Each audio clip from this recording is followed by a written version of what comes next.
Hi everyone, welcome to India's first video note series YouTube channel. इस series में हम cover कर रहे हैं अपनी बेस्ट क्वालिटी के बी फार्म लेक्चर्स एक बहुत ही ऑर्गेनाइज मैनर में, जो कि हमने सब्जेक्ट वाइज अरेंज किया है। आज हमारा टॉपिक है registration of Indian drug product in overseas market, जो हमें पढ़ना है। और आप सारे ऐसे ही सब्जेक्ट्स और टॉपिक्स चैनल की प्लेलिस्ट में जाके चेक कर सकते हो। और हाँ, सारे वीडियो नोट्स का लिंक आपको वीडियो के डिस्क्रिप्शन बॉक्स में मिल जाएगा। चलो वापस आते हैं अपने टॉपिक में। एग्जैक्टली इस टॉपिक में हमें क्या समझना है, क्या पढ़ना है।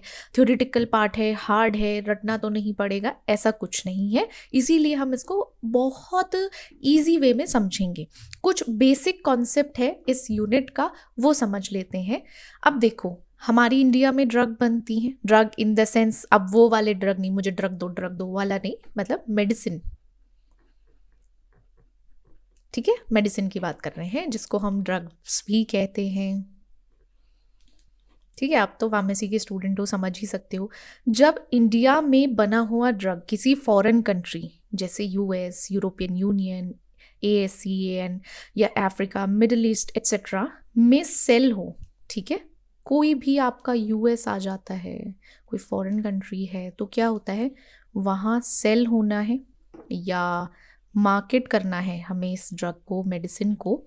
जब मार्केट करना होता है तो उस कंट्री के ड्रग रेगुलेटरी अथॉरिटी से अप्रूवल लेना कंपलसरी है। ठीक है, ये समझना। यहाँ आपको एक चीज़ समझ आना चाहिए, ओवरसीज की बात कर रहे हैं यहाँ पर।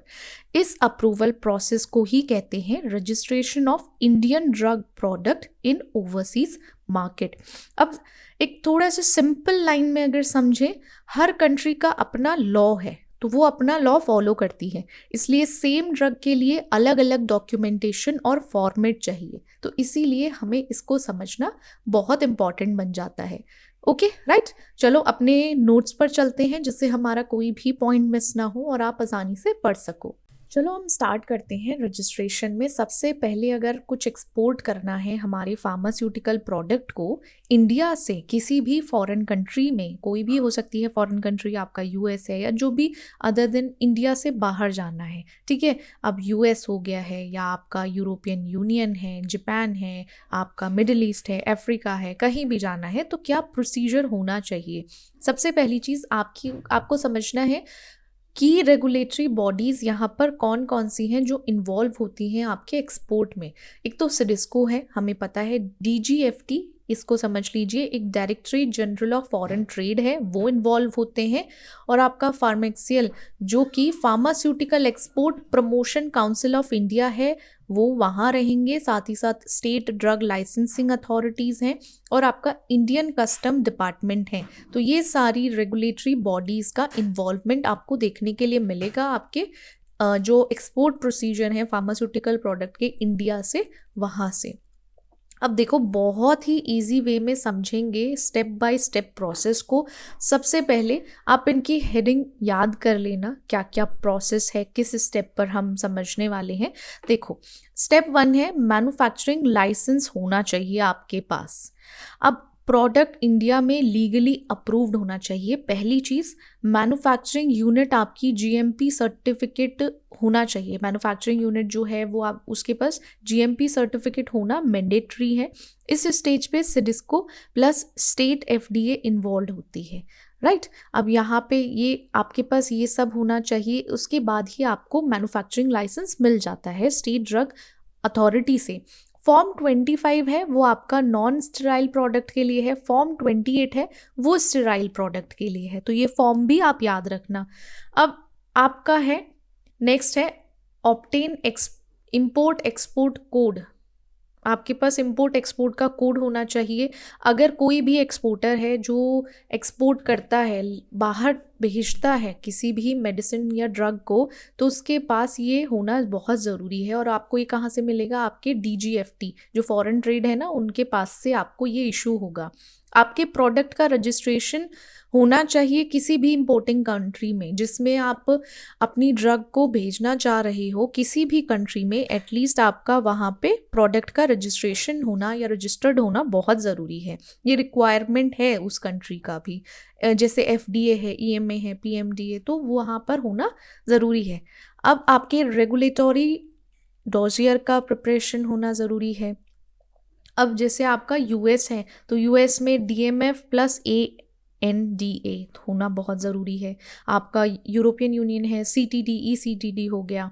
आपका आपका जो एएसीएन है तो वहाँ पे क्या होगा, एसीएन में आपका एसीटीडी फॉर्मेट होना ज़रूरी है। तो ये आपके रेगुलेटरी डोजियर्स हैं, डॉक्यूमेंटेशन है किस फॉर्मेट में होना चाहिए वो कंट्री वाइज अलग हो जाता है। आपके पास WHO से जीएमपी सर्टिफिकेशन होना चाहिए, गुड मैन्युफैक्चरिंग प्रैक्टिस का सर्टिफिकेशन होना मस्ट है, मैंडेटरी है, कंपलसरी है। अगर ये नहीं होगा देन प्रॉब्लम होती है, नहीं हो पाएगा।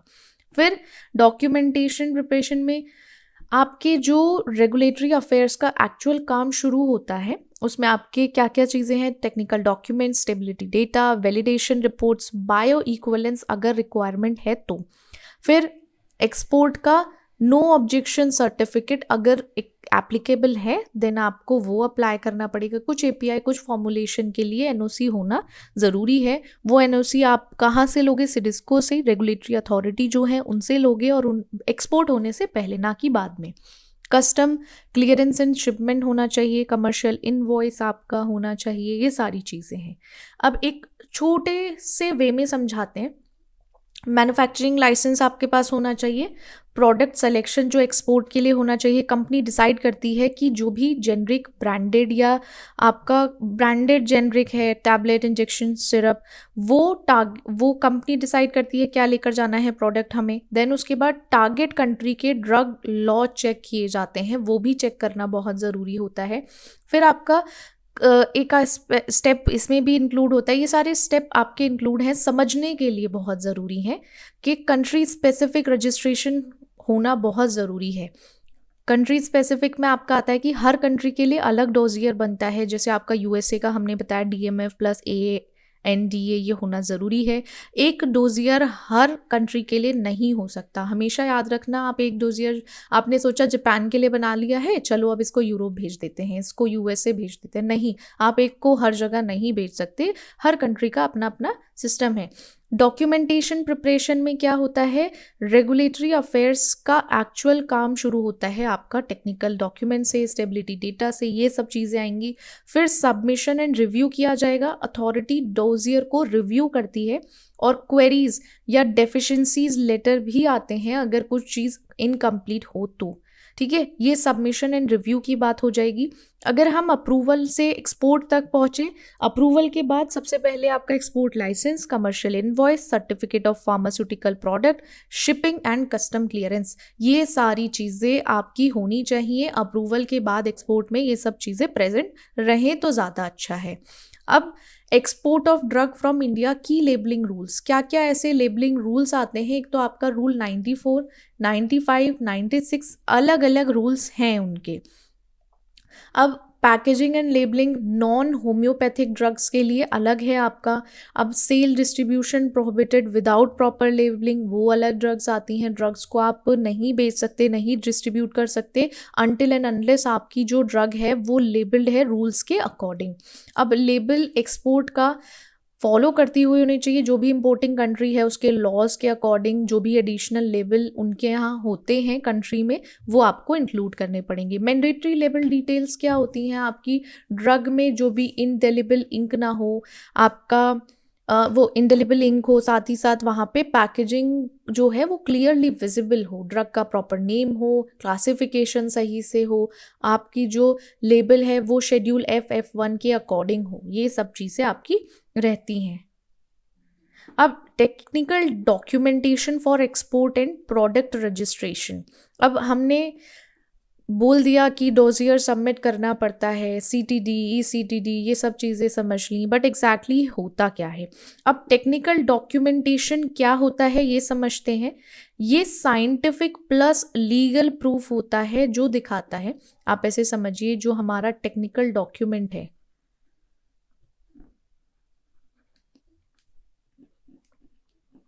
ठीक है। टेक्निकल डॉक्यूमेंट क्या होते हैं, ये आपके साइंटिफिक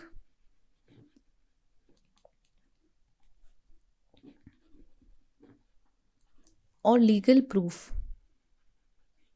ठीक है। लीगल प्रूफ होते हैं, वो ये शो करते हैं हमारी जो ड्रग है वो सेफ है, इफेक्टिव है और गुड क्वालिटी की है, तो वो आपका टेक्निकल डॉक्यूमेंट बताएगा।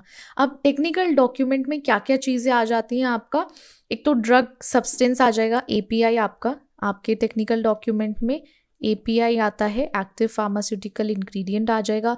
एक्टिव फार्मास्यूटिकल इंग्रेडिएंट में, ड्रग सब्सटेंस में chemical name, structure, manufacturing process, impurities, specification, फिर आपका फिनिश्ड फॉर्मुलेशन जो है और जिसको हम ड्रग प्रोडक्ट बोलते हैं, उस ड्रग प्रोडक्ट का formula, manufacturing step, in process control, finished product testing, वो भी आपका आएगा। फिर आपकी स्टेबिलिटी स्टडी आ जाती है इस डॉक्यूमेंट में, ठीक है। स्टेबिलिटी स्टडीज़ में long term accelerated shelf life justification, ये सब आता है। साथ ही साथ यहाँ पे आप एक समझिए आईसीएच गाइडलाइन का रेफरेंस अगर आप लिखते हो एग्ज़ाम में तो आपको बहुत अच्छे से मार्क्स मिलेंगे, तो स्टेबिलिटी स्टडीज़ के लिए आप आईसीएच गाइडलाइन मेंशन कर सकते हो उसमें। अब आपका एक है bio equivalence study,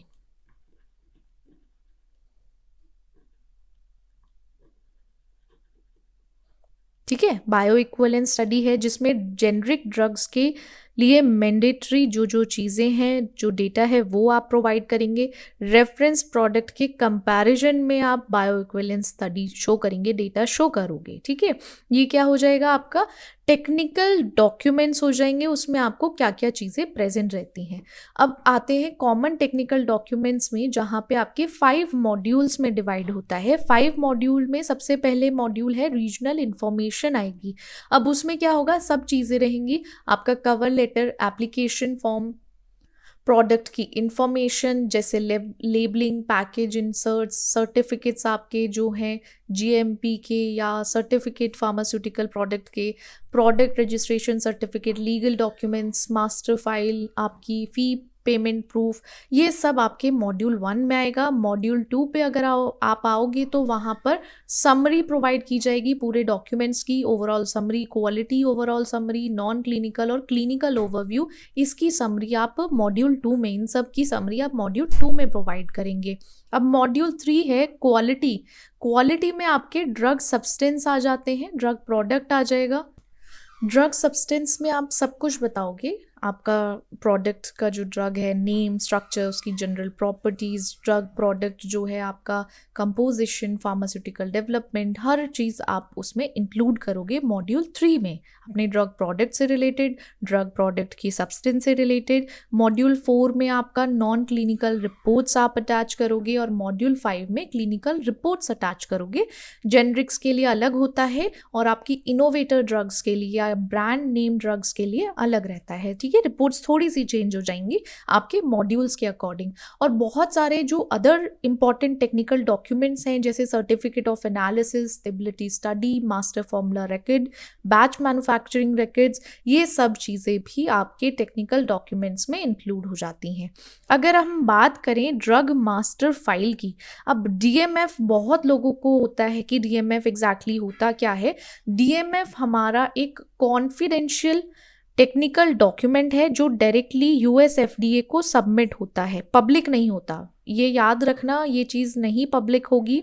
mostly API manufacturers file करते हैं, ठीक है। उसमें क्या होता है, आपका जो ड्रग मास्टर फाइल है ये आपका कॉन्फिडेंशियल टेक्निकल डॉक्यूमेंट है जिसमें आपके मैन्युफैक्चरिंग प्रोसेस की, प्रोसेसिंग की, पैकेजिंग की, स्टोरेज की जो भी इंफॉर्मेशन है आपके एपीआई, एक्ससिपिएंट्स, पैकेजिंग मटेरियल की, ये कॉन्फिडेंशियल जो चीज़ रखनी है वो आपके डीएमएफ फाइल्स में या डीएमएफ में होती है, ड्रग मास्टर फाइल। अब यहाँ इसका मेन पर्पस होता है कि जिससे कि जो भी इंफॉर्मेशन है हमारे मैन्युफैक्चरर की उसको प्रोटेक्ट करके रखा जाए और ड्रग एप्लीकेशंस लाइक एनडीए, एएनडीए, एमएए उनको सपोर्ट कर सके। बहुत सारे टाइप्स होते हैं डीएमएफ के, जो इम्पॉर्टेंट टाइप्स हैं आपको इनसे समझ आ जाएगा। आपके जो टेबल है टाइप 1 जो मैन्युफैक्चरिंग साइट से रिलेटेड है, टाइप 2 आपका ड्रग सब्सटेंस एपीआई मान के चलिए वो हो जाएगा ड्रग सब्सटेंस या एपीआई ड्रग सब्सटेंस का इंटरमीडिएट, मटेरियल्स जो भी यूज़ किया गया है प्रिपरेशन के टाइम पर। टाइप 3 आपका पैकेजिंग मटेरियल आ जाएंगे, टाइप 4 में एक्सीपियंट्स आते हैं और टाइप 5 में मिसलीनियस आ जाएगा। टाइप 5 में आप ऐसे समझिए एफडीए की एक्सेप्टेड जो भी रेफरेंस इंफॉर्मेशन है वो आती हैं। अब डीएमएफ की सबमिशन की रीजन के हिसाब से अलग अलग हो सकता है। यूएस में डीएमएफ नंबर असाइन किया जाता है, उसको आपको ईसीटीडी के थ्रू सबमिट किया जाता है। यूरोपियन यूनियन में भी सिमिलर कॉन्सेप्ट है आपका, जिसको हम एक्टिव सब्सटेंस मास्टर फाइल बोलते हैं, एएसएमएफ। जापान में मास्टर फाइल बोल देते हैं। डीएमएफ को एज अ सपोर्ट डॉक्यूमेंट्स देते हैं एनडीएस एएनडीएस में, और चाइना में एपीआई रजिस्ट्रेशन रिक्वायरमेंट होता है विद रेगुलेटरी अथॉरिटी। अब आपके डीएमएफ में क्या क्या चीज़ें आ जाएंगी? देखो डीएमएफ में हर चीज़ आ जाती है। अगर आपकी बात करें, जब इसने बोला कि कॉन्फिडेंशियल टेक्निकल डॉक्यूमेंट है जिसमें आपके मैन्युफैक्चरिंग, प्रोसेसिंग, पैकेजिंग सब कुछ आना है, तो वो सारी इंफॉर्मेशन आपके डीएमएफ में आ जाएगा। तो कंटेंट जो इंक्लूड होना है वो सब कुछ आ जाएगा आपका, ठीक है। अब क्या होता है, एक छोटा सा टिप याद रखना कि जैसे एएनडी है, एनडीए है, आईएनडी है, उसमें आपके कंटेंट होते हैं एप्लीकेशन सबमिट करते टाइम, वैसे ही बहुत सारे डॉक्यूमेंट्स में सेम ही कंटेंट है। क्योंकि अगर आपका कोई भी एप्लीकेशन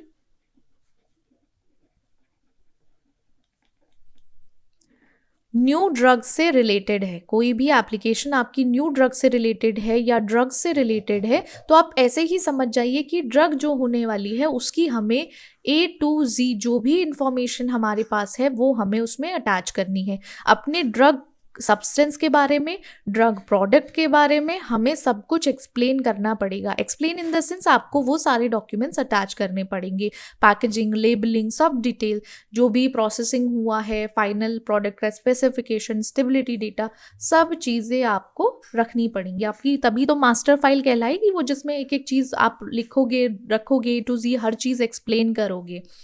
अब डीएमएफ का फ़ायदा क्या होता है? अगर इसका एडवांटेज समझा जाए, क्यों हम डीएमएफ यूज़ करते हैं, सबसे पहले एपीआई फॉर्मूला सीक्रेट रहता है। डीएमएफ आपका एपीआई फॉर्मूला को रिवील नहीं करता। मल्टीपल कस्टमर्स ऐसे हैं जो इसको यूज़ कर सकते हैं, ठीक है, डीएमएफ को। और एएनडीए के टाइम रेफरेंस दिया जाता है, ठीक है, कि रेफरेंस इन द सेंस कि ये चीज़ हमने डीएमएफ में मेंशन की है। बहुत सारे लोग ये सोच रहे होंगे लास्ट यूनिट में कि हमने सब कुछ एक्सप्लेन कर दिया, सब कुछ बता दिया अपने ड्रग सब्सटेंस के बारे में, ड्रग प्रोडक्ट के बारे में, एक्सिपिएंट्स क्या यूज़ किया, कितना यूज़ किया, क्या चीज़ें हमने रखी थी, वो सब चीज़ें डाउट होता है कि क्यों हम एक्सप्लेन करें, क्यों हम अपनी कॉन्फिडेंशियल इन्फॉर्मेशन किसी और को दें। तो उस चीज़ को प्रोटेक्ट करने के लिए, प्रोडक्ट का प्रोटेक्ट करने के लिए, ड्रग प्रोडक्ट को प्रोटेक्ट करने के लिए डीएमएफ का रेफरेंस दिया जाता है, ठीक है, ओपनली रिवील नहीं किया जाता। अब आपका एक आता है, हमने सीटीडी पढ़ लिया। अब सीटीडी के बहुत सारे मॉड्यूल देख लिए थे। सीटीडी क्या है? एक इंटरनेशनल स्टैंडर्ड फॉर्मेट है जो आपका किससे डेवलप किया है? ICH, international council for harmonisation. अब यहाँ पे इलेक्ट्रॉनिक लग गया है ECTD जो डॉक्यूमेंट है, तो उसके अकॉर्डिंग आप समझिए ECTD क्या होगा। पेपर के रिप्लेसमेंट में इलेक्ट्रॉनिक फॉर्मेट को हम यूज करते हैं, ठीक है। सेम CTD कंटेंट रहता है, सब कुछ सेम रहता है, बट रिप्लेसमेंट क्या होता है, वहां पे आपका इलेक्ट्रॉनिक फॉर्मेट आ जाएगा, ठीक है। इंपॉर्टेंट है, ऐसा नहीं है कि आप पेपर फॉर्मेट से ही चलेंगे, नहीं। बहुत सारी कंट्रीज हैं जैसे USA, European union, Japan, Canada, वहाँ पे मैंडेटरी है कि आप ECTD ही सबमिट करें। फास्टर रिव्यू हो जाता है ECTD की हेल्प से, लाइफ साइकिल मैनेजमेंट ईजी रहती है, पेपरलेस है, ट्रैक चेंजेस इजीली हो जाता है। तो ECTD अच्छा है उस हिसाब से, ठीक है। अब कुछ मॉड्यूल्स हैं जिनको आपको याद रखना पड़ेगा, जैसे कि regional administrative information, common technical document summary, quality, non clinical study reports, clinical study reports. Almost CTD and ECTD same ही है, किस किस कंट्री में मैंडेटरी है, क्या क्या बेनिफिट्स हैं वो ऑलरेडी हम डिस्कस कर चुके हैं। टूल्स जो हैं आपके पब्लिशिंग सॉफ्टवेयर्स, एक्सटीडो, लॉरेंस, आपका वैलिडेशन टूल्स, ये आ जाता है। अब हम बात करते हैं ASEAN common technical document, ACTD, ठीक है, जिसको हम एशियन कॉमन टेक्निकल डॉक्यूमेंट भी बोल सकते हैं। ये कंट्रीज के लिए, ठीक है, एशियन ACTD क्या है समझिए आप यहाँ पर। ये सिंप्लीफाइड CTD फॉर्मेट है, रीजन स्पेसिफिक है। जो कंट्रीज़ यहाँ पर रहती हैं, इसमें कंट्रीज़ इंक्लूड होती हैं, वो है आपकी Thailand, Malaysia, Indonesia, Philippines, Vietnam, ये सब इंक्लूडेड हैं। और आप अगर सोचें, इसको स्ट्रक्चर देखा जाए तो ACTD पार्ट आपके कंटेंट क्या होंगे, पार्ट 1 जैसे administrative, part 2 quality, part 3 non clinical, part 4 clinical, ठीक है। ये सब चीज़ें आपकी आ जाएंगी, सेम कंटेंट रहता है, कुछ चेंजेस नहीं होते। थोड़े मॉड्यूल्स एंड पार्ट्स आपके ऊपर नीचे हो सकते हैं बट सेम ही होते हैं, क्योंकि ICH CTD मॉड्यूल के जैसे ही हैं। अगर आपने ICH मॉड्यूल्स पढ़ लिए हैं देन आपको इनमें कुछ चेंजेस करने की ज़रूरत नहीं है, आपको बहुत ईजी हो जाएगा। बस एक चीज़ अगर डिफरेंस याद रखें, क्या क्या डिफरेंस है इनके बीच में, तीनों के बीच में, ये फॉर्मेट है, बहुत इजी फॉर्मेट है, इससे याद रख लेना। आप डायरेक्ट क्या कर सकते हो, टेबल फॉर्मेट पे आ जाओ, आपको थियोरेटिकल इतना पढ़ने की ज़रूरत नहीं पड़ेगी, 1 बाय 1 टेबल इनफ होते हैं, मोर देन इनफ होते हैं, ठीक है। CTD आपका 5 मॉड्यूल्स में रहता है, ECDD सेम रहता है 5 मॉड्यूल्स में, बट आपका ACTD 4 पार्ट में चला जाता है, 4 पार्ट्स में आ जाएगा। या आपकी ICH कंट्रीज़ के लिए है, या आपका ग्लोबल और ICH कंट्रीज़ के लिए तो मैंडेटरी है, और एशियन कंट्रीज़ के लिए है। मोर डिटेलिंग रहती है CTD में, ACTD में इतना कुछ खास नहीं रहता, स्लाइटली सिंप्लीफाइड रहता है, ठीक है। ये कंपैरिजन इजीली आप याद रख सकते हो, ठीक है। तो आई थिंक ये बहुत आपके लिए इजी हो गया हो पढ़ने के लिए, कि आप इजीली समझ सकते हो, ठीक है। तो ये था हमारा लास्ट पार्ट, अब हम मिलते हैं नेक्स्ट यूनिट में। Okay, bye bye.